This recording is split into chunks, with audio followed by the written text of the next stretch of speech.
EDD said that it was a Bank of America issue, and Bank of America said that it was an EDD issue.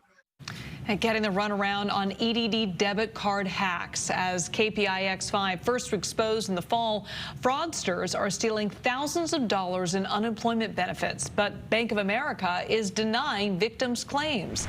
Kenny Choi joins us live with the details in a KPIX 5 original report. Kenny? Liz, for the first time since we started reporting on this issue, we have obtained emails between Bank of America and EDD that suggest that the two are not on the same page at times when it comes to fighting fraud.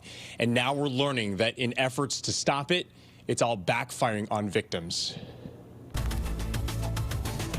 In the last week, I've taken about 250 of these calls. He's an Employment Development Department call center employee who reached out to KPIX after seeing our reports about brazen hacks of EDD debit cards. We exposed how hackers are stealing identities of EDD claimants on the dark web, duplicating their cards and security pins, then stealing thousands of dollars in cash at ATMs far away from where the victims live. I'm having claimants that have had their debit cards used in New York City, Las Vegas. Making matters even worse for victims, he says Bank of America is now freezing the hacked accounts. But the bank will not give them the funds they still have on that debit card. He says it's a repeat of what he saw happening this past fall when, at EDD's request, Bank of America froze 345,000 debit card accounts because of suspected fraud. I call EDD. Turns out there was collateral damage then as well to potentially hundreds of thousands of innocent people like Gonzalo Arceo. And I got a charge for $1,000 on an ATM,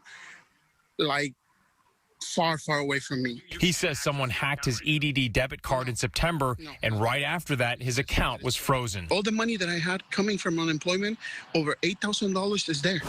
It's money he desperately needs to care for his disabled daughter. EDD eventually confirmed his identity and is now sending him paper checks. But 3 months later, Bank of America still won't unlock his funds, and he's not alone. Most people are still locked out of the accounts. Publicly, Bank of America and EDD are saying that they are working together to solve what they admit is at least a $2 billion fraud problem involving these debit cards. But we've obtained internal emails showing that there's tension between the two. In mid-October, EDD's former director Sharon Hilliard writes to Bank of America's regional executive Bobby Chestnut, "It is imperative that we meet right away. It appears a number of the issues being discussed between EDD and B of A have not been resolved." Chestnut writes back, "Can we discuss? My plan is to schedule a business meeting tomorrow." Hilliard responds, "Is there a reason for the delay? EDD is ready now.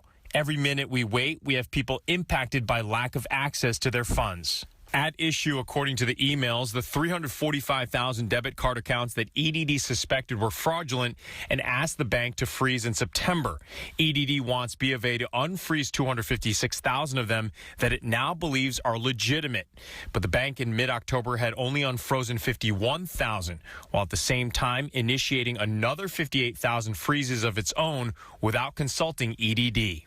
In this email, EDD's lead counsel, Carol Veen, writes, "To the extent that EDD has asked you to unfreeze accounts or has not asked you to freeze an account, Bank of America is acting without EDD's authorization."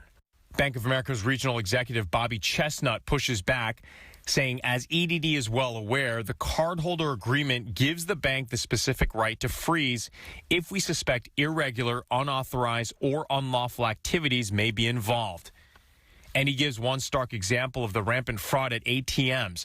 The cards in question were used at a Bank of America ATM between midnight and 2 a.m. on October 11th when a single individual, captured on clear color videotape, accessed the ATM with a stack of EDD prepaid cards in hand and fed them into the terminal, one after the other, until he managed to withdraw over $35,000. It's how that criminal syndicate is working the system. This EDD employee is not surprised. They're just going with multiple debit cards, and withdrawing money every day, all day. That's their job. It's just ridiculous. It's just something that no one gives you an answer, a straight answer. Like, you know what, this is what's going on. This is what we're going to do. Nothing. Zero answers. And we have some good news to report. Soon after submitting Gonzalo's name to the Bank of America, the bank unfroze his account, which had $8,000 in it. He's now one of more than 20 people who have either had their accounts credited and refunded with cash or gotten their accounts unfrozen. But unfortunately, there are countless others who are still waiting for their cases to be resolved. Liz? It's just infuriating to see that, Kenny. You reported last week EDD recently suspended payments on 1.4 million accounts. How does this all tie into that?